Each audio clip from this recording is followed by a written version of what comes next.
ಕರ್ತನಾಮಕ್ಕೆ ಮಹಿಮೆ ಉಂಟಾಗಲಿ. ಪ್ರಿಯ ದೇವಜನರೇ, ದೇವರಾದ ಕರ್ತನು ಈ ವಿಶ್ರಾಂತಿಕರವಾದ ಈ ದಿನವನ್ನು ತಿರುಗೊಂದಾವರ್ತಿ ನಮಗೆ ಅನುಗ್ರಹಿಸಿ ಕೊಟ್ಟಿದ್ದಾನೆ. ಪ್ರಿಯ ದೇವಜನರೇ, ನಮ್ಮ ಜೀವಿತದಲ್ಲಿ ನಾವು ಕಳೆದಂತ ಒಂದೊಂದು ದಿನವನ್ನು ದೇವರಾತ್ಮನಲ್ಲಿ ಇದ್ದುಕೊಂಡು ದೇವರಾತ್ಮನ ಮೂಲಕ ಹೇಗೆ ನಾವು ನಡೆಸಲ್ಪಟ್ಟಿದ್ದೇವೆ, ದೇವರಾದ ಕರ್ತನ ಹಸ್ತ ನನ್ನನ್ನು ನಿಮ್ಮನ್ನು ಯಾವ ವಿಧವಾದ ರೀತಿಯಲ್ಲಿ ನಡೆಸಲ್ಪಟ್ಟಿದೆ ಎಂಬುದಾಗಿ ಒಂದು ಸಾರಿ ನಾವು ಆಲೋಚಿಸ್ತಾ ಇದ್ದೇವಾ? ಕಳೆದ ವಾರದಿಂದ ಈ ವಾರದ ತನಕ ನಾವು ಬಂದಿದೆ. Monday, Tuesday, Wednesday, Thursday, Friday, Saturday, ತಿರುಗಿ ಸಂಡೇಗೆ ನಾವು ಬಂದಿದ್ದೇವೆ. ಈ ಇಷ್ಟು ದಿನದಲ್ಲಿ ದೇವರ ಹಸ್ತ ನನ್ನ ನಿಮ್ಮ ಜೀವಿತದಲ್ಲಿ ನಡೆಸಲ್ಪಟ್ಟದ್ದನ್ನು ಇವತ್ತಿನ ದಿನದಲ್ಲಿ ನಾವು ಎಷ್ಟಾಗಿ ಇದನ್ನು ನಾವು ನೆನೆಸಿಕೊಳ್ತಿದ್ದೇವೆ. ದೇವರು ಮಾಡಿದಂಥ ಉಪಕಾರವನ್ನು ನೆನೆಸಿಕೊಂಡು ದೇವರಾದ ಕರ್ತನಿಗೆ ಎಷ್ಟಾಗಿ ನಾವು ಕೃತಜ್ಞತೆ ಉಳ್ಳವರಾಗಿದ್ದೀವಿ.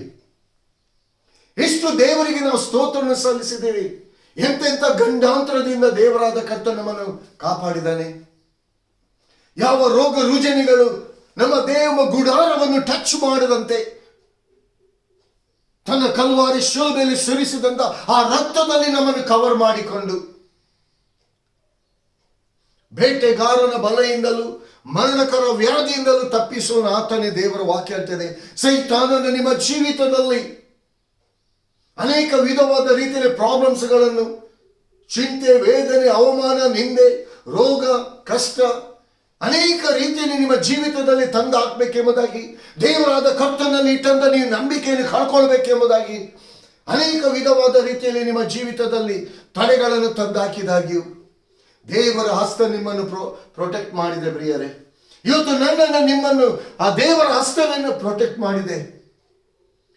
ಅನೇಕ ಕುಟುಂಬಗಳು ಒಡೆದು ಹೋಗುವಂತ ಕುಟುಂಬಗಳನ್ನು ದೇವರಾದ ಕರ್ತನು ಮಧ್ಯಸ್ಥಿಕೆ ವಹಿಸಿ ತಿರುಗಿ ಒಂದುಗೂಡಿಸಿದ. ಹಾಲೆಲೂಯ. ನಿಮ್ಮ ಜೀವಿತದಲ್ಲಿ ಈ 6 ದಿನದಲ್ಲಿ ನೀವು ಕಳೆದಂತ 6 ದಿನ ಏನೆಲ್ಲ ನಿಮ್ಮ ಜೀವಿತದಲ್ಲಿ ನಡೆದಿದೆ ಎಂಬುದಾಗಿ ನಿಮಗೆ ಗೊತ್ತಿದೆ. ಪ್ರಿಯರೇ, ಆ ನಿಮ್ಮ ಜೀವಿತದಲ್ಲಿ ನಡೆದಂತ ಸಂಗತಿಯಲ್ಲಿ ದೇವರ ಹಸ್ತ ಯಾವ ರೀತಿ ನಿಮ್ಮನ್ನು ಆಶೀರ್ವದಿಸಿದೆ, ದೇವರ ಹಸ್ತ ನಿಮ್ಮನ್ನು ಯಾವ ರೀತಿ ಕಾಪಾಡಿ ನಡೆಸಿದೆ, ಅದು ಕೂಡ ನಿಮಗೆ ಗೊತ್ತಿದೆ. ಹಿಂದಿನ ದಿನದಲ್ಲಿ ದೇವರಾದ ಕರ್ತನಿಗೆ ದೇವರ ಹಸ್ತ ನಡೆಸಲ್ಪಟ್ಟಂತ ಹಸ್ತ, ಇವತ್ತು ಆ ದೇವರಾದ ಕರ್ತನಿಗೆ ಎಷ್ಟು ನೀವು ಕೃತಜ್ಞತೆ ಉಳ್ಳವರಾಗಿದ್ದೀರಾ? ಎಷ್ಟಾಗಿ ದೇವರಾದ ಕರ್ತನನ್ನು ನೀವು ಮಹಿಮೆ ಪಡಿಸ್ತಿದ್ದೀರಾ? ಪ್ರಿಯ ದೇವ ಜನರೇ, ತಿರುಗುಂದಾವರ್ತಿ ಈ ದಿನವನ್ನು ದೇವರು ನಮಗೆ ಕೊಟ್ಟಿದ್ದಾನೆ ರೀ. ಯಾಕೆ ಕೊಟ್ಟಿದ್ದಾನೆ? ಯಾವುದೋ ಒಂದು ರೀತಿಯಲ್ಲಿ ದಿನವನ್ನು ನಮಗೆ ಕಳೀಲಿಕ್ಕಲ್ಲ ರೀ, ದೇವರ ಆತ್ಮನೊಂದಿಗೆ ಎದ್ದುಕೊಂಡು. Hallelujah, hallelujah. ನನ್ನೊಂದಿಗೀಶಾನೇರೆ ವಿರೋಧಿಯಾವನು, ನಾ ಮೋರೆ ಇಡುತ್ತೇರೆ ದುರ್ವಾಯ್ರೆ ಸೈನ್ಯವು, ಸೋಲೋದು ಕ್ಷಣದಲ್ಲಿ ಸರ್ವೇಶ ನಾಪ್ತಾನು, ತುಫಾನು ಇರುವಲ್ಲಿ ಸುಶಾಂತ ನಾನು. Praise the Lord. ಯಾಕಂದ್ರೆ ನನ್ನೊಂದಿಗೆ ಈಶ, ದೇವರಾದ ಕರ್ತನು ಆ ನನ್ನೊಂದಿಗೆ ಈಶ ಇರುವಂತ ಆ ಈಶನೇ ನಮ್ಮ ದೇವರಾದ ಕರ್ತನು. ಆತನು ನನ್ನೊಂದಿಗೆ ನಿಮ್ಮೊಂದಿಗೆ ಇದ್ದಾನೆ. ಸೈತಾನನು ಬಿರುಗಾಳಿಯನ್ನು ತರ್ತಾನೆ, ಸೈತಾನನು ಎದುರು ಗಾಳಿಗಳನ್ನು ತರ್ತಾನೆ, ಸೈತಾನನು ಬೋರ್ಗರೆ ಅಂತ ಅಲೆಗಳನ್ನು ತಂದಾಗ್ತಾನೆ. ಆದರೆ ಅಂತ ತುಫಾನು ನಿಮ್ಮ ಜೀವಿತದಲ್ಲಿ ಏಳುವಂತಹ ಸಮಯದಲ್ಲಿ ಕೂಡ ಪರಲೋಕದ ತಂದೆಯಾದ ದೇವರಲ್ಲಿ ನೀವು ನಂಬಿಕೆ ಇಟ್ಟು ಆ ನಂಬಿಕೆಯಲ್ಲಿ ನೀವು ಜೀವಿಸುವುದಾದರೆ ಆ ನಂಬಿಕೆಯಲ್ಲಿ ದೇವರಾದ ಕರ್ತ ನಿಮ್ಮನ್ನು ನಡೆಸುವನಾಗಿದ್ದಾನೆ, ನಡೆಸಿದ್ದಾನೆ.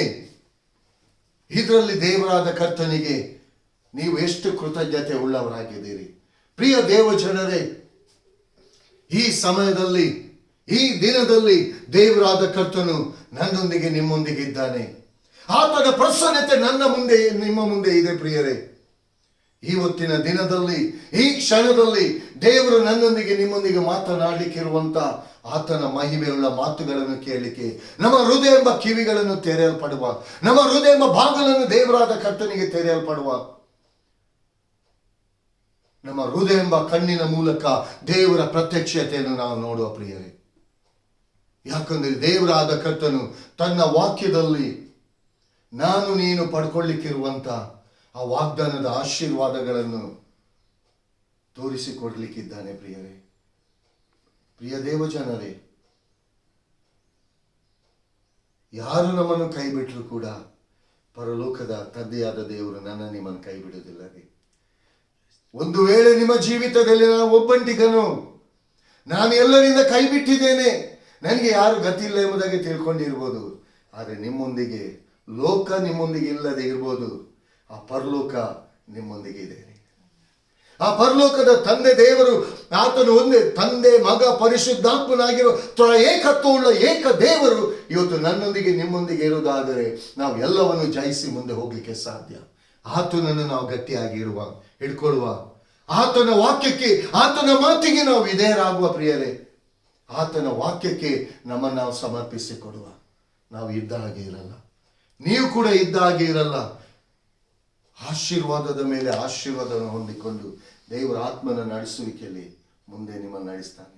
ಅದಕ್ಕೋಸ್ಕರ ಇಂದಿನ ದಿನದಲ್ಲಿ ಮಾರ್ಕನು ಬರೆದ ಸುವಾರ್ತೆ 10ನೇ ಸಂಧಿ 17ರಿಂದ 22ನೇ ವಚನದವರೆಗೆ ನಾವು ಧ್ಯಾನ ಮಾಡುವ.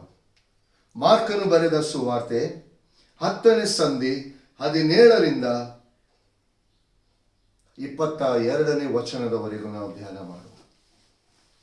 ಆತನು ಹೊರಟು ದಾರಿ ಹಿಡಿದು ಹೋಗುವಾಗ ಒಬ್ಬನು ಓಡುತ್ತಾ ಆತನ ಎದುರಿಗೆ ಬಂದು ಮೊಣಕಾಲೂರಿ, ಒಳ್ಳೆ ಬೋಧಕನೇ, ನಾನು ನಿತ್ಯ ಜೀವಕ್ಕೆ ಬಾಧ್ಯಸ್ಥನಾಗಬೇಕಾದರೆ ಏನು ಮಾಡಬೇಕೆಂದು ಆತನನ್ನು ಕೇಳಲಾಗಿ, ಯೇಸು ಅವನಿಗೆ, ನನ್ನನ್ನು ಒಳ್ಳೆಯವನೆಂದು ಯಾಕೆ ಹೇಳುತ್ತೀ?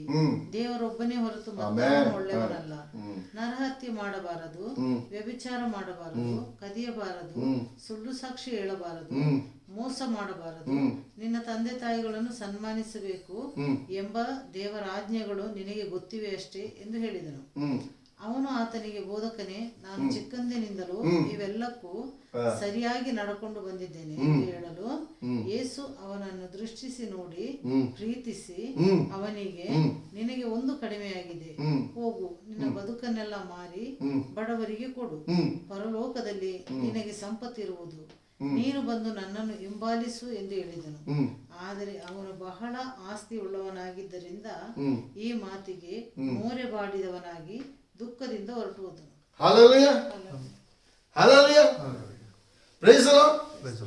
ಇಲ್ಲಿ ಪ್ರಿಯವೇ, ಇಲ್ಲಿ ಒಬ್ಬ ಐಶ್ವರ್ಯವಂತರ ವಿಚಾರದಲ್ಲಿ ಇಲ್ಲಿ ದೇವರ ವಾಕ್ಯ ಮಾತನಾಡ್ತದೆ. ಇವತ್ತು ಅವನು ಲೋಕದ ರೀತಿಯಲ್ಲಿ ಅವನು ಬೇಕಾದವನು ಏನು ಬೇಕಾದವನು ತಕೊಳ್ಬಹುದು. ಅವನು ಐಶ್ವರ್ಯವಂತನು, ಅವನು ಘನವಂತನು ಪ್ರಿಯರೇ. ಒಂದು ಕ್ಷಣದಲ್ಲಿ ಅವನು ಏನು ಆಲೋಚನೆ ಮಾಡಿದ್ರು ಕೂಡ ಅವನಿಗೆ ಏನು ಬೇಕು ಆ ಕ್ಷಣದಲ್ಲಿ ಅವನು ಅದನ್ನು ತಕೊಳ್ಬಹುದು. ಅಷ್ಟು ಐಶ್ವರ್ಯವಂತನಾಗಿದ್ದ. ಆದರೆ ಯೇಸುವಿನ ಬಳಿಗೆ ಬರುವಾಗ, ಇಲ್ಲಿ ಪ್ರಿಯರೇ, ಅವನು ಯೇಸುವಿನ ಬಳಿಗೆ ಬರುವಾಗ ಅವನನ್ನು ತನ್ನನ್ನು ತಾನು ತಗ್ಗಿಸಿಕೊಂಡು ಬರಲಿಲ್ಲ. ಅವನು ಯೇಸುವಿನ ಮುಂದೆ ಘನವಂತನಾಗಿ ಅವನು ಬಂದಲ್ಲಿ, ಆದರೆ ಅವನು ಏನು ಇಲ್ಲದ ಗತಿಹೀನನೇ.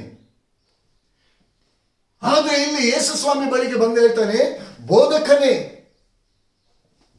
ನೀನು ಒಳ್ಳೆಯವನೆಂಬುದಾಗಿ. ಹಾಲೆಲೂಯಾ. ಇಲ್ಲಿ ಯೇಸುವನ್ನು ಏನ್ ಮಾಡ್ತಿದ್ದಾನೆ?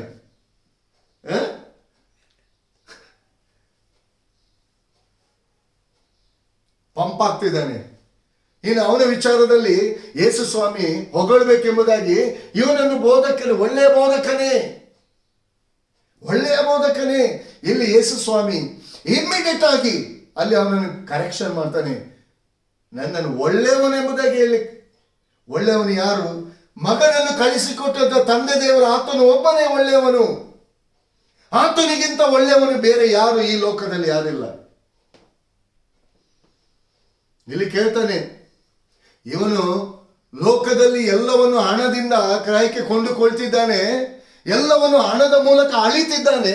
ಅದಕ್ಕೆ ಬೇಕಾಗಿ ಪರಲೋಕ ರಾಜ್ಯವನ್ನು ಕೂಡ ಹಣದ ಮೂಲಕ ಪಡ್ಕೊಳ್ಬಹುದು ಎಂಬುದಾಗಿ, ಅದಕ್ಕೆ ಒಳ್ಳೆ ಬೋಧಕನೇ ಎಂಬುದಾಗಿ ಹೇಳ್ತಿದ್ದಾನೆ.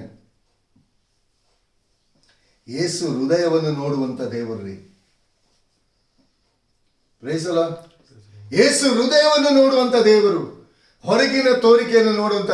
ಒಂದು ವೇಳೆ ನಮ್ಮ ಜೀವಿತದಲ್ಲಿ ನಮ್ಮನ್ನು ಯಾರಾದರೂ ಹೊಗಳಿದ್ರೆ ನಾವೇನು ಹೇಳ್ತಿದ್ದೆವು?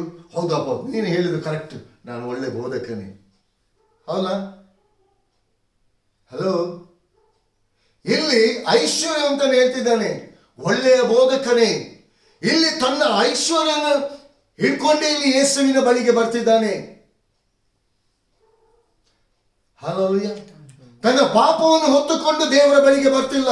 ತನ್ನ ಲೋಕದ ರೀತಿಯಲ್ಲಿ, ಆ ಪಾಪ ಶಾಪದ ರೀತಿಯಲ್ಲಿ ನಾಶವಾಗಬೇಕಾದ ಆ ಸಂಗತಿಯನ್ನು ಹಿಡ್ಕೊಂಡು ಯೇಸುವಿನ ಬಳಿಗೆ ಬರ್ತಿದ್ದಾನೆ. ಆದ್ರೆ ಇಲ್ಲಿ ಅದರ ಎಲ್ಲದಿಂದ ಬಿಡುಗಡೆ ಕೊಡಲು ಶಕ್ತನಾಗಿರುವಂತ ದೇವರಾದ ಕರ್ತನನ್ನು ಅವನು ಅರಿತುಕೊಳ್ಳಿಲ್ಲ. ನಾನು ಪರಲೋಕ ರಾಜ್ಯ ಪಡ್ಕೊಳ್ಬೇಕಾದ್ರೆ ಏನ್ ಮಾಡ್ಬೇಕು? ಇಲ್ಲಿ ಲೋಕದಲ್ಲಿ ಇವನ ಹಣದ ಮೂಲಕ ಎಲ್ಲವನ್ನು ಅವನು ಹೊಂದಿಕೊಳ್ಬಹುದು ಅವನಿಗೆ, ಆದ್ರೆ ಪರಲೋಕವನ್ನು ಕೂಡ ಅದರ ಮೂಲಕ ಹೊಂದಿಕೊಳ್ಬೇಕೆಂಬುದಾಗಿ ಅವನು ತಿಳ್ಕೊಳ್ತಿದ್ದಾನೆ. Hallelujah, hallelujah.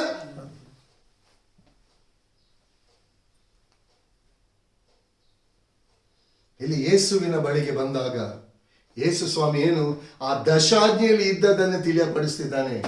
Hallelujah, hallelujah. ಇದನ್ನೆಲ್ಲ ನೀನು ಮಾಡಬೇಕು. ದೇವರ ವಾಕ್ಯ ಹೇಳ್ತದಲ್ಲ, ನಿನಗೆ ಗೊತ್ತಿಲ್ವಾ ಎಂಬುದಾಗಿ ಯೇಸು ಸ್ವಾಮಿ ಅಲ್ಲಿ ಕೇಳ್ತಿದ್ದಾನೆ. ಅದಕ್ಕೆ ಅವನೇನು ಹೇಳ್ತದ, ನನ್ನ ಜೀವಿತದ ಚಿಕ್ಕಂದಿನಿಂದಲೂ, ಹಲ್ಲೆಲೂಯಾ, ಏನ್ ಮಾಡ್ತಿದ್ದೀನಿ? ಚಿಕ್ಕಂದಿನಿಂದಲೂ ಇದನ್ನು ನಾನು ಏನ್ ಮಾಡ್ತಿದ್ದೀನಿ? ಪಾಲಿಸ್ತಾ ಇದ್ದೀನಿ. ಯಾರ ಮುಂದೆ ಹೇಳ್ತಿದ್ದಾನೆ? ಜೀವ ಸ್ವರೂಪನಾದ ದೇವರ ಮುಂದೆ ಹೇಳ್ತಿದ್ದಾನೆ. Hallelujah, hallelujah. ನಿಜವಾಗಿಯೂ ಅವನ ಜೀವಿತದಲ್ಲಿ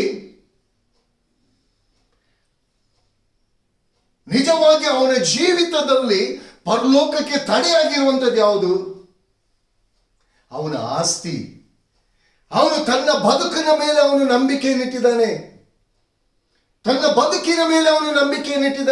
ನಾನು ಈ ಲೋಕದಲ್ಲಿ ಎಲ್ಲದಲ್ಲಿ ನನ್ನ ಹಣದ ಮೂಲಕ ನಾನು ಏನ್ ಮಾಡ್ತೇವೆ? ಪಡ್ಕೊಳ್ತಾ ಇದ್ದೀನಿ. ಪರಲೋಕ ರಾಜ್ಯವನ್ನು ಕೂಡ ಹಣದ ಮೂಲಕ ನಾನು ಇಲ್ಲಿ ಹೇಗೆ ಐಶ್ವರ್ಯನಾಗಿದ್ದೇನೆ, ಪರಲೋಕದಲ್ಲಿ ಕೂಡ ನನ್ನ ಐಶ್ವರ್ಯಂತನಾಗಬೇಕೆಂಬುದಾಗಿ, ಅದೇ ಘನತೆ ನನಗೆ ಇರಬೇಕೆಂಬುದಾಗಿ ತಿಳ್ಕೊಂಡಿದ್ದಾನೆ. ಆದರೆ ಪ್ರಿಯರೇ, ಇಲ್ಲಿ ದೇವರ ವಾಕ್ಯ ಸ್ಪಷ್ಟವಾಗಿ ಹೇಳ್ತದೆ,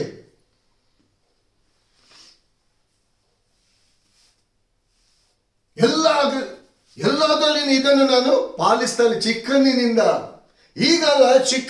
ಪಾಲಿಸ್ತಾ ಇದ್ದೇನೆ ಎಂಬುದಾಗಿ ಇಲ್ಲಿ ದೇವರ ಮುಂದೆ ಹೇಳ್ತಿದ್ದಾನೆ, ಯೇಸುವಿನ ಮುಂದೆ ಹೇಳ್ತಿದ್ದಾನೆ. ಪ್ರಿಯರೇ, ಆಗ ಯೇಸು ಸ್ವಾಮಿ, ದೇವರ ವಾಕ್ಯ ಹೇಳ್ತದೆ, ಅವನನ್ನು ಪ್ರೀತಿಸಿದಂತೆ, ಪ್ರೀತಿಯಿಂದ, ಕರುಣೆಯಿಂದ ಅವನ ಹತ್ರ ಕರೆತಾ ಇದ್ದೆ, ನಿನ್ನಲ್ಲಿ ಒಂದು ಕಡಿಮೆ, ಬರೇ ಒಂದು, ಇದನ್ನೆಲ್ಲ ನೀನು ಪಾಲಿಸ್ತಿದ್ಯಲ್ಲ, ಓಕೆ, ನೀನು ಪಾಲಿಸಿಕೊಂಡು ಬರಲಿಲ್ಲ ಎಂಬುದಾಗಿ ಯೇಸು ಸ್ವಾಮಿ ಅಲ್ಲಿ ದೂರ ಹಾಕಲಿಲ್ಲ ಅವನ ಮೇಲೆ, ಅವನ ತಪ್ಪನ್ನು ತೋರಿಸಿಕೊಡ್ಲಿಲ್ಲ. ಅಲ್ಲಿ ಪರಲೋಕ ರಾಜ್ಯ ನೀನು ಹೊಂದಬೇಕಾದ್ರೆ ನಿನ್ನಲ್ಲಿ ಒಂದು ಕಡಿಮೆ ಆಗಿದೆ. ಯಾವುದು? ನಿನ್ನ ಬದುಕನ್ನೆಲ್ಲ ಮಾರಿ ಬಡವರಿಗೆ ಕೊಡು, ನೀನನ್ನು ಹಿಂಬಾಲಿಸು, ನಿನಗೆ ಪರಲೋಕ ರಾಜ್ಯದಲ್ಲಿ ಐಶ್ವರ್ಯ ಇರ್ತದೆ. ಹಲ್ಲೆಲೂಯಾ. ಇಲ್ಲಿ ಪ್ರಿಯ ದೇವಜನರೇ, ದೇವರ ವಾಕ್ಯ ಇರ್ತದೆ, ಅವನು ಘನವಂತನಾದದರಿಂದ, ಅವನ ಐಶ್ವರ್ಯವಂತನಾಗಿರುವುದರಿಂದ ಈ ಒಂದು ಸಂಗತಿಯನ್ನು ಅವನಿಂದ ಬಿಟ್ಟು ಕೊಡ್ಲಿಕ್ಕೆ ಆಗಲಿಲ್ಲ. ಈ ಒಂದು ಸಂಗತಿನ ಅವನನ್ನು ಪರಲೋಕ ರಾಜ್ಯಕ್ಕೆ ಅದು ತಡೆಯಾಗಿತ್ತು. ಅವನ ಜೀವಿತದಲ್ಲಿ ಆ ಐಶ್ವರ್ಯ, ಆ ಘನತೆ ಅವನಲ್ಲಿ ಯಾಕೆ ತಡೆಯಾಗಿತ್ತು? ಯೇಸು ಸ್ವಾಮಿ ಹೇಳ್ತಿದ್ದೇನೆ, ನಿನ್ನ ಬದುಕನ್ನೆಲ್ಲ ಮಾರಿ ಬಡವರಿಗೆ ಕೊಡು, ನೀನನ್ನು ಹಿಂಬಾಲಿಸು, ನಿನಗೆ ಪರಲೋಕ ರಾಜ್ಯ ನೀನು ಹೊಂದಿಕೊಳ್ಬಹುದು ಎಂಬುದಾಗಿ ದೇವರ ವಾಕ್ಯ ಹೇಳ್ತದೆ. ಅವನು ಐಶ್ವರ್ಯವಂತನಾದದರಿಂದ ಈ ಒಂದು ಮಾತಿಗೆ ಮೋರೆಯನ್ನು ಏನ್ ಮಾಡಿಕೊಂಡೆ? ಸಪ್ಪಗೆ ಮಾಡಿಕೊಂಡು ಹಿಂದೆ ಹೋದಂತೆ. ಹಲ್ಲೆಲೂಯಾ. ಇವತ್ತು ಪ್ರಿಯ ದೇವಜನರೇ, ಇವತ್ತು ಒಂದು ಸಂಗತಿ ಇಲ್ಲಿ ಯೇಸು ಸ್ವಾಮಿ ಹೇಳಿದ್ದು ಅವನ ಬದುಕನ್ನೆಲ್ಲ ಮಾರಿ ಬಡವರಿಗೆ ಕೊಡು ಎಂಬುದಾಗಿ ಹೇಳಿದ್ರಲ್ಲಿ ಅವನ ಐಶ್ವರ್ಯ ಅವನ ಘನತೆಯನ್ನು ಮಾರಿ ನೀನು ಬಾ ಎಂಬುದಾಗಿ ಹೇಳಿಲ್ಲ. ಅದನ್ನು ಬಿಟ್ಟು ನನ್ನನ್ನು ಹಿಂಬಾಲಿಸು. ಆ ಐಶ್ವರ್ಯ ನೀನು ನಂಬಿದಂತ ಐಶ್ವರ್ಯ ಅದು ನಿನ್ನಲ್ಲಿ ಇರ್ತದೆ. ಅದು ದೇವರಾದ ಕರ್ತನು ನಿನ್ಗೆ ಕೊಟ್ಟಂತ ಎಲ್ಲ ಘನತೆ ಅದು ನಿನ್ನಲ್ಲಿ ಇರ್ತದೆ. ಯಾಕಂದ್ರೆ ಆ ಒಂದು ಸಂಗತಿ ನೀನು ಮಾರಲೇಬೇಕು. ಅದು ನಿನ್ನ ಜೀವಿತವನ್ನು ಆ ಪರಲೋಕ ರಾಜ್ಯಕ್ಕೆ ಅದು ತಡೆಯಾಗಿದೆ ನಿನ್ನ ಜೀವಿತದಲ್ಲಿ. ಅದನ್ನು ಬಿಟ್ಟು ಬಾ. ನಿನ್ನ ಆಸ್ತಿಯನ್ನು ಮಾರಿ ಬಾ ಎಂಬುದಾಗಿ ಅಲ್ಲ. ಇಲ್ಲಿ ಅವನು ಏನ್ ತಿಳ್ಕೊಂಡ, ಇಲ್ಲಿ ಯೇಸು ಸ್ವಾಮಿ ಆಸ್ತಿಯನ್ನು ಮಾರಿ ಬಾ ಎಂಬುದಾಗಿ ಅಲ್ಲ. ಇಲ್ಲಿ ಪರಲೋಕಕ್ಕೆ ತಡೆಯಾಗಿರುವಂತ ಈ ಒಂದು ಮಾತು, ಈ ಒಂದು ಸಂಗತಿ, ಅವನು ಯಾಕೆ ಯೇಸು ಸ್ವಾಮಿ ನಿನ್ನ ಬದುಕನ್ನೆಲ್ಲ ಮಾರಿ ನನ್ನ ಹಿಂದೆ ಬಾ ಎಂಬುದಾಗಿ, ಪರಲೋಕ ರಾಜ್ಯ ನಿನಗೆ ಸಿಗ್ತದೆ ಎಂಬುದಾಗಿ ಯಾಕೆ ಹೇಳಿದ? ಅವನ ಜೀವಿತದಲ್ಲಿ ಆ ಪರಲೋಕ ರಾಜ್ಯಕ್ಕೆ ಅದು ತಡೆಯಾಗಿತ್ತು. ಯಾಕಂದ್ರೆ ಎಲ್ಲ ಮೋಜು ಮಸ್ತಿ, ಎಲ್ಲ ಅವನ ಐಶ್ವರ್ಯದಿಂದಲೇ ಅವನು ಮಾಡ್ತಿದ್ದ. ಅವನಿಗೆ ಬೇಕಾದದನ್ನೆಲ್ಲವನ್ನು ಅವನು ತನ್ನ ಐಶ್ವರ್ಯದ ಮೂಲಕ, ಯಾಕಂದ್ರೆ ದೇವರ ರಾಜ್ಯಕ್ಕೆ ಆ ಸಂಗತಿ ತಡೆಯಾಗಿತ್ತು. ಅದೇ ರೀತಿಗೆ ಪ್ರಿಯ ದೇವ ಜನರೇ, ಇವತ್ತು ನಿಮ್ಮ ಜೀವಿತದಲ್ಲಿ ದೇವರಾದ ಕರ್ತನು ಹೇಳ್ತಿದ್ದೇನೆ, ಒಂದು ಸಂಗತಿ ನಿನ್ನ ಜೀವಿತದಲ್ಲಿ, ನಾನು ಮಾಡಿದಂತ ವಾಗ್ದಾನಕ್ಕೆ, ನಾನು ನಿಮಗೆ ಇಡಲ್ಪಟ್ಟಿದ್ದ ಆಶೀರ್ವಾದಕ್ಕೆ ಅದು ತಡೆಯಾಗಿದೆ. ಅದನ್ನು ಬಿಟ್ಟು ಬಿಡು ಎಂಬುದಾಗಿ ಇವತ್ತಿನ ದಿನದಲ್ಲಿ ಸೈತಾನನು ಆ ಒಂದು ಸಂಗತಿಯನ್ನು ಬಿಡ್ಲಿಕ್ಕೆ ಸೈತಾನನು ಬಿಡ್ತಾ ಇಲ್ಲ. ದೇವರಾದ ಕರ್ತನು ನಿಮ್ಗೆ ಇಟ್ಟಿರುವಂತಹ ವಾಗ್ದಾನದ ಆಶೀರ್ವಾದವನ್ನು ಹೊಂದಿಕೊಳ್ಳಿಕ್ಕೆ ಆ ಒಂದು ಸಂಗತಿಗಳನ್ನು ನಿಮ್ಮ ಮುಂದೆ ಅದನ್ನು ತಡೆ ಮಾಡ್ತಾರೆ. ಅದು ನೀವು ಬಿಟ್ಟು ಕೊಡೋದಾಗಿ, ಅದು ನಿಮಗೆ ತುಂಬಾ ಪ್ರಿಯವಾಗಿ ಇರುವಂತೆ ಅನೇಕ ಲೌಕಿಕವಾದ ಅನೇಕ ಆಲೋಚನೆಗಳನ್ನು ತರ್ತಾನೆ ಪ್ರಿಯರೇ. ಹಲ್ಲೆಲೂಯಾ. ಬಡವರಂದ್ರೆ ಯಾರು ಪ್ರಿಯರೇ? ಬಡವರಿಗೆ ಯಾರಂದ್ರೆ ಯೇಸು ಸ್ವಾಮಿ ನಿಮಿತ್ತವಾಗಿ ಎಲ್ಲವನ್ನು ಬಿಟ್ಟು ಯೇಸುವನ್ನು ಯಾರು ಹಿಂಬಾಲಿಸ್ತಾರ, ದೇವರ ವಾಕ್ಯಕ್ಕೆ ವಿಧೇಯರಾಗಿ ದೇವರ ವಾಕ್ಯಕ್ಕೆ ಅನುಸಾರವಾಗಿ ಕೈಕೊಂಡು ನಡೀತಾರೋ, ನಿಜವಾಗಿ ಅವನು ಲೋಕದ ರೀತಿಯಲ್ಲಿ ಅವನು ಬಡವನಾಗಿರ್ಬೋದು, ಪರಲೋಕದ ಐಶ್ವರ್ಯ ಅವನಲ್ಲಿದೆ. ಯಾಕಂದ್ರೆ ತಂದೆಯಾದ ಪರಲೋಕದ ಯೇಸುವನ್ನೇ, ತಂದೆಯಾದ ದೇವರನ್ನೇ ಅವನು ಧರಿಸಿಕೊಂಡಿರ್ತಾನೆ. ಪರಲೋಕದ ನಿಧಿ ನಿಕ್ಷೇಪಗಳು ಅವನಿಗೆ ಕೊಡಲ್ಪಡ್ತದೆ ಪ್ರಿಯರೇ. ಎಲ್ಲಿ ಐಶ್ವರ್ಯವಂತನು ಮೋರೆಯನ್ನು ಸಪ್ಪಗೆ ಮಾಡಿಕೊಂಡ, ಇಲ್ಲಿ ಯೇಸು ಸ್ವಾಮಿ ಯಾವ ಉದ್ದೇಶಕ್ಕೋಸ್ಕರ, ಯಾವ ಕಾರಣಕ್ಕೋಸ್ಕರ ಅವನಿಗೆ ತಿಳಿಯಪಡಿಸ್ತಿದ್ದಾನೆ ಎಂಬುದಾಗಿ ಅದನ್ನು ಅವನು ಗ್ರಹಿಸಿಕೊಳ್ಳಿಲ್ಲ. ಯಾಕಂದ್ರೆ ಅವನು ಲೋಕವನ್ನು ಪ್ರೀತಿ ಮಾಡ್ತಿದ್ದ ಪ್ರಿಯರೇ. ಪರಲೋಕದ ಆಸ್ತಿ, ಇವನಲ್ಲಿ ಇರುವಂತ ಆಸ್ತಿ, ಇವನು ಶರೀರವನ್ನು ಬಿಟ್ಟು ಹೋಗುವಾಗ ಅದು ಅವನ ಹಿಂದೆ ಬರುವುದಿಲ್ಲ. ಆದರೆ ಪರಲೋಕದ ಆಸ್ತಿ ಅವನೊಂದಿಗೆ ಇರ್ತದೆ. ಪರಲೋಕದ ಆಸ್ತಿ ಪರಿಶುದ್ಧಾತ್ಮನು. ಹಲ್ಲೆಲೂಯ. ಈ ಪರಿಶುದ್ಧಾತ್ಮನು ಇವತ್ತು ನನ್ನೊಂದಿಗೆ ನಿಮ್ಮೊಂದಿಗೆ ಇದ್ದಾನೆ ಪ್ರಿಯರೇ. ನಿಜವಾಗಿ ಅನೇಕ ರೀತಿಯಲ್ಲಿ ಆಶೀರ್ವಾದಗಳನ್ನು ನೀವು ಹೊಂದಿಕೊಳ್ಳದ ರೀತಿಯಲ್ಲಿ ಸೈತಾನನು ಅನೇಕ ರೀತಿಗಳನ್ನು ತಡೆಗಳನ್ನು ತಂದಾಕ್ತಾನೆ. ಇವತ್ತು ದೇವರಿಗಾಗಿ ನಮ್ಗೆ ಇಷ್ಟವಾದಂತಹ ಸಂಗತಿಗಳನ್ನು ನಾವು ಬಿಟ್ಟು ಕೊಡ್ಲಿಕ್ಕೆ ನಾವು ಮನಸ್ಸು ಮಾಡುವುದಿಲ್ಲ. ಯಾಕಂದ್ರೆ ಅದು ನಮ್ಗೆ ಪ್ರಿಯವಾಗಿರ್ತದೆ. ಅಯ್ಯೋ, ಇದು ಹೇಗೆ ನಾನು ಮಾಡಲಿ? ದೇವರ ಮಾತು ನಿಮ್ಮ ಜೀವಿತದಲ್ಲಿ ಬಂದಾಗಿ ಕೂಡ ನೀವು ಮಾಡ್ತಿರುವಂತಹ ತಪ್ಪು ಯಾವುದೆಂಬುದಾಗಿ ನಿಮ್ಗೆ ತಿಳುವಳಿಕೆ, ನಿಮ್ಮ ಬುದ್ಧಿಯಲ್ಲಿ ಜ್ಞಾನದಲ್ಲಿ ನಿಮ್ಗೆ ತಿಳಿದಿದ್ರು ಕೂಡ ಅದನ್ನು ಬಿಟ್ಟು ಕೊಡ್ಲಿಕ್ಕೆ ಮನಸ್ಸಿಲ್ಲ. ಯಾವಾಗ ದೇವರಿಗಾಗಿ ದೇವರ ವಾಗ್ದಾನ ನನ್ನ ಜೀವಿತದಲ್ಲಿ ನೆರವೇರಬೇಕು, ದೇವರ ಕಾರ್ಯ ನನ್ನ ಜೀವಿತದಲ್ಲಿ ನಡೆಸಲ್ಪಡಬೇಕು, ಈ ತಡೆಯಾಗಿರುವಂತಹ ಈ ಒಂದು ಸಂಗತಿಯನ್ನು ನಾನು ಕರ್ತನಿಗಾಗಿ ನಾನು ಬಿಟ್ಟು ಕೊಡ್ತೀನಿ. ಇದನ್ನು ನಾನು ಮಾಡ್ತೀನಿ, ಇದು ನನ್ನ ಜೀವಿತವನ್ನು ಹಾಳು ಮಾಡ್ತದೆ. ಪರಲೋಕ ರಾಜ್ಯದವನು ನನ್ನಿಂದ ಕದ್ದುಕೊಳ್ತಾ ಇದೆ, ಇದು ನನಗೆ ಬೇಡ, ನನಗೆ ಪರಲೋಕ ರಾಜ್ಯ ಬೇಕು. ಅಂದ್ರೆ ಪರಲೋಕ ರಾಜ್ಯ ದೇವರ ವಾಕ್ಯವಾಗಿದೆ ಪ್ರಿಯರೇ. ಪರಲೋಕ ರಾಜ್ಯ ಅದು ನನಗೋಸ್ಕರ, ನಿನಗೋಸ್ಕರ ಮಹಿಮೆಯಿಂದ ತುಂಬಲ್ಪಟ್ಟಿದೆ. ನೀನು ಈ ಲೋಕದಲ್ಲಿ ಅನುಭವಿಸದೆ ಇರುವಂತ ಎಲ್ಲ ಸಂಗತಿಗಳನ್ನು ಆ ಪರಲೋಕ ರಾಜ್ಯದಲ್ಲಿ ಅನುಭವಿಸಲಿಕ್ಕೆ ದೇವರಾದ ಕರ್ತನಿಟ್ಟಿದ್ದಾನೆ. ಆ ಮಹಿಮೆಯಲ್ಲಿ ದೇವರು ನಿಮ್ಮನ್ನು ಕವರ್ ಮಾಡ್ತಾನೆ. ಇವತ್ತು ಪರಲೋಕದ ಮಹಿಮೆಗೋಸ್ಕರ ಈ ಐಶ್ವರ್ಯವಂತನು ಒಂದು ಸಂಗತಿಯನ್ನು ಅವನಿಗೆ ಬಿಟ್ಟು ಕೊಡ್ಲಿಕ್ಕೆ ಆಗ್ತಾ ಇಲ್ಲ ಪ್ರಿಯರೇ. ಸೈತಾನನು ಅವನ ಮನಸ್ಸಿನೊಳಗೆ ಈ ಐಶ್ವರ್ಯವನ್ನು ಅಂದರೆ ಈ ಐಶ್ವರ್ಯ ಅಂದರೆ ಲೋಕದಲ್ಲಿ ಅವನಿಗಿರುವಂಥದ್ದನ್ನು ಸೈತಾನನು ಅವನ ಜೀವಿತದಲ್ಲಿ ಏನು ತಡೆಗಳನ್ನು ಮಾಡ್ತಿದ್ದಾನೋ ಅದನ್ನು ಬಿಟ್ಟು ಬರಲಿಕ್ಕೆ ಅವನಿಗೆ ಮನಸ್ಸಿಲ್ಲ.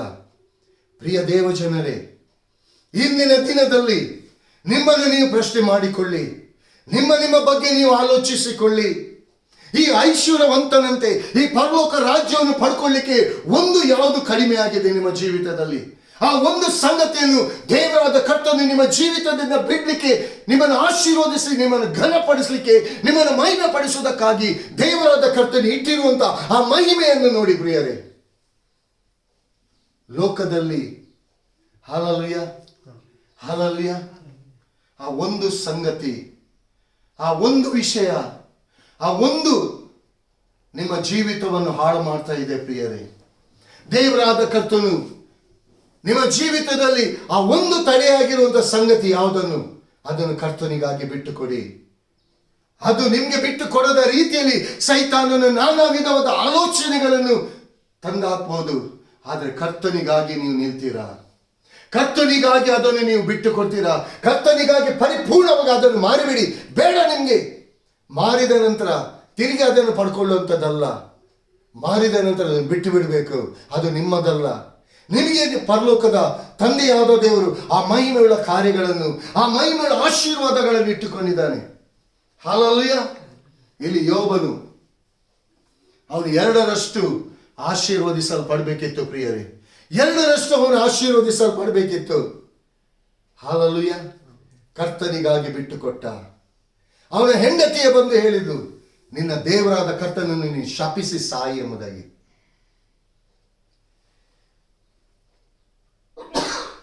Price the Lord. Praise the Lord. ನಿನ್ನ ದೇವರಾದ ಕರ್ತನನ್ನು, ನಿನ್ನ ಯಥಾರ್ಥತ್ವವನ್ನು ಬಿಡು. ಇಲ್ಲ, ಆ ಒಂದು ಸಂಗತಿ ಆ ಕರ್ತನಾಗಿದ್ದನು ಅವನ ಜೀವಿತದಲ್ಲಿ. ಆ ಕರ್ತನನ್ನು ಆತನು ಬಿಟ್ಟು ಕೊಡ್ಲಿಲ್ಲ ರೀ. ಅವನ ಜೀವಿತದಲ್ಲಿ ಎಲ್ಲವನ್ನು ಬಿಟ್ಟ.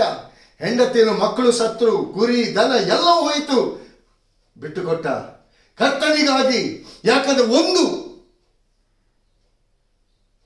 ಅಮೂಲ್ಯವಾದದ್ದು ಪರಲೋಕದ ತಂದೆಯಾದ ದೇವರು ಅವನಿಗೆ ಆ ಘನತೆ, ಆಸ್ತಿ, ಐಶ್ವರ್ಯ ಎಲ್ಲವನ್ನು ಕೊಟ್ಟ ಆತನು. ಆದರೆ ದೇವರಾದ ಕರ್ತನು ಅವನನ್ನು 2ರಷ್ಟಾಗಿ ಆಶೀರ್ವದಿಸಬೇಕು. ಹಲ್ಲೆಲೂಯ. ಕರ್ತನಿಗಾಗಿ ಬಿಟ್ಟುಕೊಟ್ಟ, 2ರಷ್ಟು ಆಶೀರ್ವಾದವನ್ನು ಹೊಂದಿಕೊಂಡ. ಪ್ರಿಯ ದೇವಜನರೇ, ನಿಮ್ಮ ಜೀವಿತದಲ್ಲಿ ಕೂಡ ದೇವರು ವಾಗ್ದಾನ ಮಾಡಿ 2ರಷ್ಟು ನಿಮ್ಮನ್ನು ಆಶೀರ್ವದಿಸಲಿಕ್ಕೆ ತನ್ನ ಹಸ್ತವನ್ನು ಚಾಚಿದ್ದಾನೆ. ಇಲ್ಲಿ ಐಶ್ವರ್ಯವಂತನಂತೆ ನಿಮ್ಮ ಜೀವಿತದಲ್ಲಿ ನೀವೆಲ್ಲವನ್ನು ಪಾಲಿಸಿಕೊಂಡು ಬರ್ತಾ ಇರ್ಬೋದು. ನಾನು ದೇವರ ವಾಕ್ಯವನ್ನು ಕೈಕೊಳ್ತೀನಿ, ನಾನು ಪ್ರಾರ್ಥನೆ ಮಾಡ್ತೀನಿ, ನಾನು ದೇವರ ವಾಕ್ಯ ಓದ್ತಿದ್ದೀನಿ, ನಾನು ಸಂಡೇ ಸ್ಕೂಲ್ಗೆ ಹೋಗ್ತೀನಿ, ನಾನು ಟೀಚ್ ಮಾಡ್ತಿದ್ದೀನಿ, ನಾನು ಸೇವೆ ಎಲ್ಲ ನೀವು ಮಾಡ್ತಿರ್ಬೋದು. ಆದರೆ ನಿಮ್ಮಲ್ಲಿ ಒಂದೊಂದು ಐಶ್ವರ್ಯವಂತನಂತೆ ಒಂದೊಂದು ಸಂಗತಿಗಳು ದೇವರಿಗೆ ಮೆಚ್ಚುಗೆ ಇಲ್ಲದಂತ ಆ ಪರಲೋಕ ರಾಜ್ಯದ ಮಹಿಮೆಯನ್ನು, ಪರಲೋಕದ ಆಶೀರ್ವಾದವನ್ನು, ಪರಲೋಕದ ವಾಗ್ದಾನವನ್ನು ಪಡ್ಕೊಳ್ಳಿಕ್ಕೆ ಒಂದು ಕಡಿಮೆ ಆಗಿರ್ತದೆ. ಅದು ಕರ್ತನು ನಿಮ್ಮನ್ನು ಎಚ್ಚರಿಸುವಾಗ, ದೇವರ ವಾಕ್ಯ ನಿಮ್ಮನ್ನು ಎಚ್ಚರಿಸುವಾಗ, ದೇವರ ವಾಕ್ಯ ನಿಮ್ಮೊಂದಿಗೆ ಮಾತನಾಡುವಾಗ ಆ ಒಂದು ಸಂಗತಿಯನ್ನು ಬಿಟ್ಟುಕೊಡಿ, ಅದನ್ನು ಬಿಟ್ಟು ಬಿಡಿ. ಅದು ನಿಮ್ಮ ಜೀವಿತ ಬೇಡ, ನಿಮ್ಮ ಜೀವಿತವನ್ನು ನಾಶ ಮಾಡ್ತದೆ. ಪರಲೋಕ ರಾಜ್ಯ ದೇವರು ನಿಮ್ಗೆ ಇಟ್ಟಿರುವಂತಹ ಆ ಮಹಿಮೆಯ ಸಂಗತಿಗಳನ್ನು ನಿಮ್ಮನ್ನು ಕದ್ದುಕೊಳ್ಳಿಕ್ಕೆ ಸೈತಾನನು ನೋಡ್ತಾನೆ. ಅದಕ್ಕೆ ಅವಕಾಶ ಕೊಡ್ಲಿಕ್ಕೆ ಹೋಗಬೇಡಿ ಪ್ರಿಯರೇ. ಯಾಕಂದ್ರೆ ದೇವರ ಉದ್ದೇಶ ಒಂದೇ, ತನ್ನ ವಾಗ್ದಾನ ನಿಮ್ಮ ಜೀವಿತದಲ್ಲಿ ನೆರವೇರಬೇಕೆಂಬುದಾಗಿ. ಹಲ್ಲೆಲೂಯ. ಅಬ್ರಹಾಮನ ಜೀವಿತದಲ್ಲಿ ಕೂಡ ತಡೆಯಾದಂಥ ಸಂಗತಿಯನ್ನು ಸಾಷ್ಟಾಂಗ ನಮಸ್ಕಾರ ಮಾಡಿ ಎಲ್ಲ ಪರಿಪೂರ್ಣವಾಗಿ ದೇವರ ಹಸ್ತಕ್ಕೆ ಒಪ್ಪಿಸಿಕೊಟ್ಟ. ವಾಗ್ದಾನದ ಫಲ ಈಸಾಕನು ಅದನ್ನು ಹೊಂದಿಕೊಂಡ. ಪ್ರಿಯ ದೇವಜನರೇ, ದೇವರ ವಾಗ್ದಾನ ನಿಮ್ಮ ಜೀವಿತದಲ್ಲಿ ಇದೆ. ಆ ವಾಗ್ದಾನ ನಿಮ್ಮ ಜೀವಿತದಲ್ಲಿ ನೆರವೇರದ ಹಾಗೆ ಸೈತಾನನು ಅನೇಕ ರೀತಿಯಲ್ಲಿ ಲೋಕದ ಸಂಗತಿಗಳನ್ನು ನಿಮ್ಮಲ್ಲಿ ಆ ತಡೆಗಳನ್ನು ತಂದು ಹಾಕಿ ಆ ತಡೆ ಮಾಡ್ತಿದ್ದಾನೆ. ಆದ್ರೆ ಆ ತಡೆಯುವಂತ ಆ ಸಂಗತಿಗಳು ನಿಮ್ಗೆ ತಿಳಿಯದೇ ಇರ್ಬೋದು. ಆದ್ರೆ ದೇವರಾದ ಕರ್ತನು ನಿಮ್ಮ ಹೃದಯದೊಂದಿಗೆ ಮಾತನಾಡ್ತಾನೆ. ನೀವು ದೇವರ ಆತ್ಮನೊಂದಿಗೆ ಕೇಳಿ, ಸ್ವಾಮಿ ಆ ಒಂದು ಸಂಗತಿ ನನ್ನನ್ನು ನಿನ್ನಿಂದ ದೂರೀಕರಿಸುವಂತ, ನಿನ್ನ ವಾಗ್ದಾನ ನನ್ನ ಜೀವಿತದಲ್ಲಿ ನೆರವೇರದ ಹಾಗೆ ಯಾವುದು ತಡೆಯಾಗಿದೆ ಸ್ವಾಮಿ, ಅದನ್ನು ತಿಳಿಯಪಡಿಸು. ನಾನು ಅದನ್ನು ಬಿಟ್ಟು ಬಿಡ್ತೀನಿ, ನನಗೆ ಅದು ಬೇಡ, ನಾನು ಮಾಡಿಬಿಡ್ತೀನಿ, ನನಗೆ ಬೇಡ. ನೀನು ಒಬ್ಬನಿದ್ರೆ ನನಗೆ ಸಾಕು ಸ್ವಾಮಿ. ನೀನು ಒಬ್ಬನ ನನ್ನಿದ್ರೆ ನಾನು ನಿನ್ನ ಎಲ್ಲವನ್ನು ಪಡ್ಕೊಳ್ಳಿಕ್ಕೆ ನಾನು ಸಾಧ್ಯ. ಇವತ್ತಿನ ದಿನದಲ್ಲಿ ಈ ವಾಕ್ಯವನ್ನು ಕೇಳುವಂತ ವೇಳೆಯಲ್ಲಿ ನಿಮ್ಮ ಜೀವಿತದಲ್ಲಿ ನಿಮ್ಮ ವಾಗ್ದಾನಕ್ಕೆ, ನಿಮ್ಮ ಆಶೀರ್ವಾದಕ್ಕೆ ತಡೆಯಾಗಿರುವಂತ ಅದು ಯಾವುದೇ ಸಂಗತಿಗಳಾಗಿರಲಿ, ಕರ್ತನಿಗಾಗಿ ಬಿಟ್ಟುಕೊಡಿ, ಕರ್ತನಿಗಾಗಿ ಬಿಟ್ಟುಕೊಡಿ. ಸೈತಾನನು ಲೋಕದ ಅನೇಕ ಆಶಯ ಆಕಾಂಕ್ಷೆಗಳನ್ನು, ಅನೇಕ ಸಂಗತಿಗಳನ್ನು ನಿಮ್ಮಲ್ಲಿ ಆಲೋಚನೆಗಳನ್ನು ತಂದಾಕ್ಬೋದು. ಆದರೆ ತಡೆಯಾಗಿರುವಂತ ಆ ಒಂದು ಸಂಗತಿ, ಅದು ನಿಮ್ಗೆ ಪ್ರಿಯವಾಗಿರ್ಬೋದು.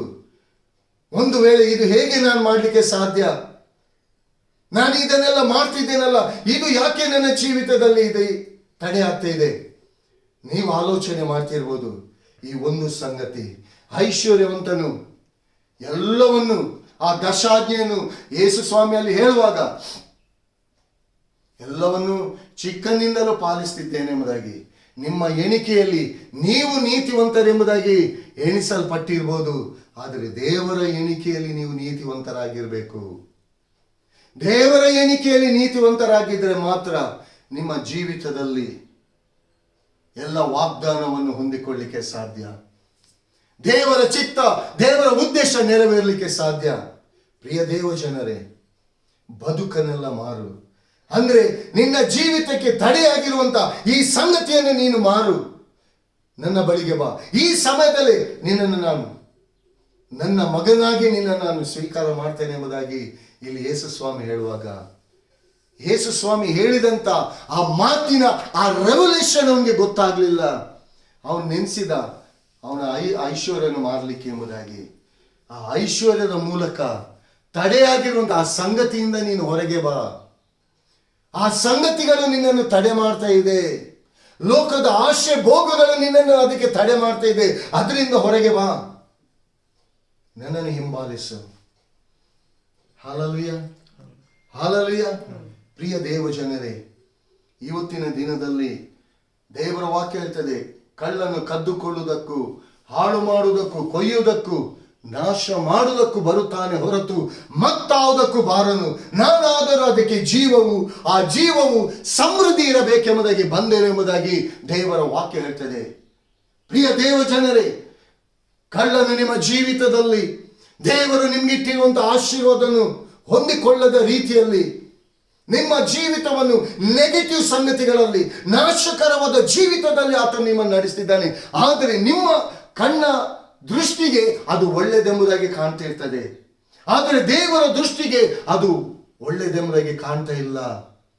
ನೀವು ದಿನೇ ದಿನೇ ಸೈತಾನನ ನಡೆಸುವಿಕೆಯಲ್ಲಿ ಹೋಗ್ತಿದ್ದೀರಿ ಎಂಬುದಾಗಿ ಪರಲೋಕದ ತಂದೆಯಾದ ದೇವರು ಪರಿಶುದ್ಧಾತ್ಮನು ಅದನ್ನು ತಿಳಿದುಕೊಂಡು ತನ್ನ ಆತ್ಮನ ಸಹಾಯದಿಂದ ನಿಮಗೆ ಸಹಾಯ ಮಾಡಲಿಕ್ಕೆ ಆತನು 2 ಹಸ್ತಗಳನ್ನು ಚಾಚಿ ನಿಮ್ಮ ಬಳಿಗೆ ಬರುವಾಗ, ನಿಮ್ಮ ಜೀವಿತದಲ್ಲಿ ದೇವರ ಆಶೀರ್ವಾದಗಳನ್ನು, ದೇವರ ವಾಗ್ದಾನವನ್ನು ಹೊಂದಿಕೊಳ್ಳಿಕ್ಕೆ ತಡೆಯಾಗಿರುವಂಥ ಒಂದು ಸಂಗತಿ, ಆ ಒಂದೊಂದು ಸಂಗತಿಗಳು ಅದು ಯಾವುದೆಂಬುದಾಗಿ ನಿಮಗೆ ಗೊತ್ತಿದೆ. ಇಲ್ಲಿ ಐಶ್ವರ್ಯವಂತನಿಗೆ ಆ ಐಶ್ವರ್ಯ ಅವನಿಗೆ ಒಂದು ಸಂಗತಿ ಅವನಿಗೆ ತಡೆಯಾಗಿತ್ತು.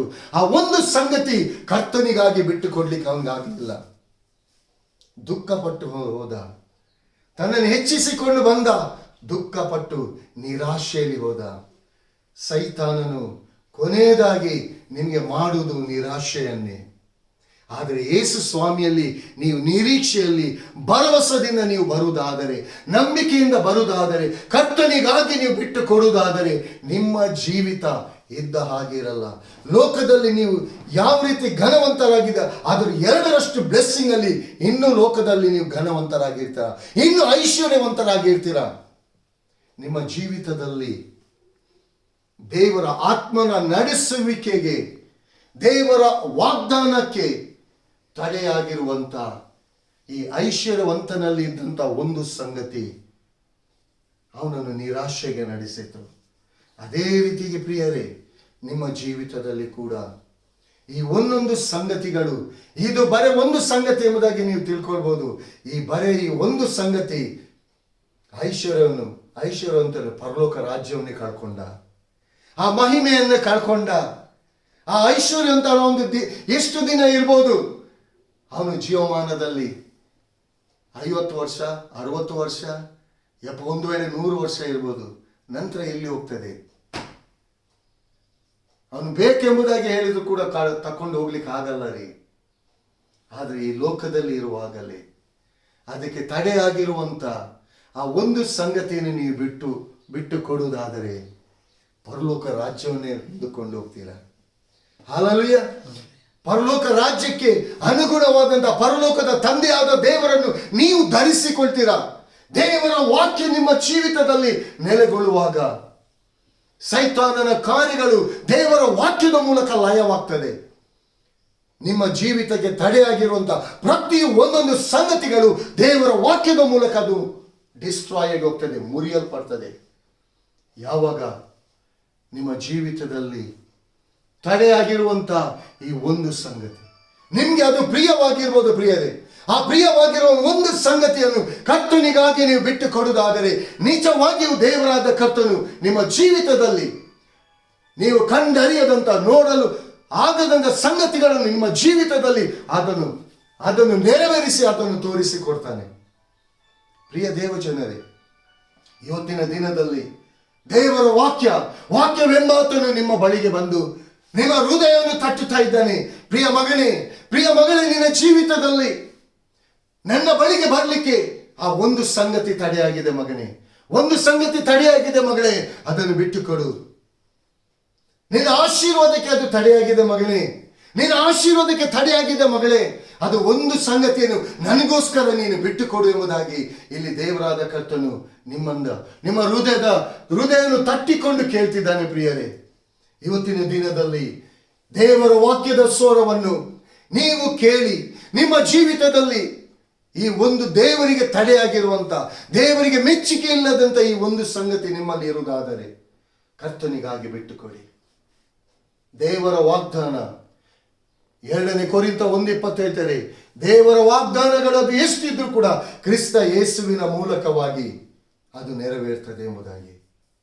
ಯಾಕಂದ್ರೆ ದೇವರ ಹಸ್ತ ನಿಮ್ಮನ್ನು ಯಾವಾಗಲೂ ನಡೆಸ್ತದೆ. ಪ್ರಿಯರೇ, ದೇವರ ವಾಕ್ಯಕ್ಕೆ ನಿಮ್ಮನ್ನು ನೀವು ಬಿಟ್ಟುಕೊಡಿ. ಇದು ಒಳ್ಳೆ ಅವಕಾಶ, ಇದು ಒಳ್ಳೆ ಸಮಯ. ಈ ಸಮಯ ಕಳೆದು ಹೋದನಂತೆ ತಿರುಗಿ ಬರಬೇಕೆಂಬುದಾಗಿ ಬರಲ್ಲ ಪ್ರಿಯರೇ. ಯಾಕಂದ್ರೆ ದೇವರಾದ ಕರ್ತನು ನಿಮ್ಮನ್ನು ಪ್ರೀತಿ ಮಾಡ್ತಾ ಇರುವುದರಿಂದ ನಿಮ್ಮನ್ನು ಎಚ್ಚರಿಸ್ತಿದ್ದಾನೆ. ಇಲ್ಲಿ ಅದೇ ರೀತಿ ಐಶ್ವರ್ಯವಂತನನ್ನು ಯೇಸು ಸ್ವಾಮಿ ದೃಷ್ಟಿಸಿ ಪ್ರೀತಿಸಿ ಈ ಪರಲೋಕ ರಾಜ್ಯವನ್ನು ಹೊಂದಿಕೊಳ್ಳಿಕ್ಕೆ ಈ ಐಶ್ವರ್ಯವಂತ ಅವನು ಯಾವುದರ ಮೇಲೆ ನಂಬಿಕೆ ಇಟ್ಟಿದ್ದಾನ ಅದು ನಾಶಕರವಾಗಿ ಹೋಗುವಂಥದ್ದು, ಅದು ಪ್ರಯೋಜನಕ್ಕೆ ಬಾರದಂಥದ್ದು, ಅದು ಪರಲೋಕ ರಾಜ್ಯಕ್ಕೆ ತಡೆಯಾಗಿದೆ ಎಂಬುದಾಗಿ ಅವನಿಗೆ ತಿಳಿಯಪಡಿಸ್ತಿದ್ದಾನೆ. ಆದರೆ ಸೈತಾನನು ಅವನ ಮನಸ್ಸನ್ನು ಹೃದಯವನ್ನು ಕಠಿಣಪಡಿಸಿದ. ಅದನ್ನು ಬಿಟ್ಟು ಕೊಡಲಿಕ್ಕೆ ಅವನು ಮನಸ್ಸಾಗಲಿಲ್ಲ. ಪರಲೋಕ ರಾಜ್ಯವನ್ನೇ ಕಳ್ಕೊಂಡ. ಪ್ರಿಯರೇ, ಇಂದಿನ ದಿನದಲ್ಲಿ ನಾನು ನಿಮ್ಮಲ್ಲಿ ರಿಕ್ವೆಸ್ಟ್ ಮಾಡೋದು ಒಂದೇ, ಇಂದಿನ ದಿನದಲ್ಲಿ ದೇವರಾದ ಕರ್ತನು ನಿಮ್ಮ ಹೃದಯದಲ್ಲಿ ಮಾತನಾಡ್ತಿದ್ದಾನೆ, ನಿಮ್ಮ ಹೃದಯವನ್ನು ತಟ್ಟುತ್ತಿದ್ದಾನೆ. ಮಗನೇ, ಮಗಳೇ, ನನ್ನ ಬಳಿಗೆ ಬರದ ರೀತಿಯಲ್ಲಿ, ನನ್ನ ವಾಗ್ದಾನಗಳು ನಿಮ್ಮ ಜೀವಿತದಲ್ಲಿ ನೆರವೇರದ ರೀತಿಯಲ್ಲಿ, ನನ್ನ ಆಶೀರ್ವಾದಗಳು ನಿಮ್ಮ ಜೀವಿತದಲ್ಲಿ ನೆರವೇರದ ರೀತಿಯಲ್ಲಿ ಈ ಒಂದೊಂದು ಸಂಗತಿಗಳು ನಿಮ್ಮಲ್ಲಿದೆ.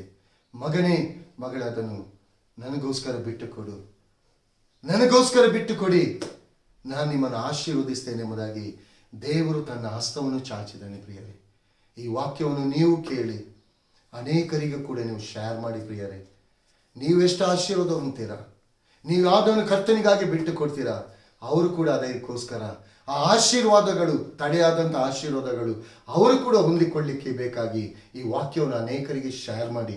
ಅವರು ಕೂಡ ತಡೆಯಾಗಿರುವಂತಹ ಸಂಗತಿಯನ್ನು ಬಿಟ್ಟು ದೇವರ ವಾಗ್ದಾನ, ದೇವರ ಆಶೀರ್ವಾದವನ್ನು, ಆ ಪರಲೋಕ ರಾಜ್ಯವಾಗಿರುವಂಥ ಯೇಸುವನ್ನೇ, ಪರಿಶುದ್ಧಾತ್ಮನನ್ನೇ ನೀವು ಮಾತ್ರ ಅಲ್ಲ ಅವರು ಕೂಡ ಧರಿಸಿಕೊಂಡು ದೇವರ ಪ್ರೀತಿಯಲ್ಲಿ ನೆಲೆಗೊಳ್ಳಿ ಎಂಬುದಾಗಿ ಈ ವಾಕ್ಯವನ್ನು ಯೇಸು ಕ್ರಿಸ್ತನ ನಾಮದಲ್ಲಿ ನಾನು ತಿಳಿಯಪಡಿಸುವವನಾಗಿದ್ದೇನೆ. ಈ ದೇವರು ಈ ವಾಕ್ಯಗಳನ್ನು ಆಶೀರ್ವದಿಸಲಿ. ಕರ್ತನಾಮಕ್ಕೆ ಮಹಿಮೆ ಉಂಟಾಗಲಿ. ಆಮೇನ್. Praise the lord.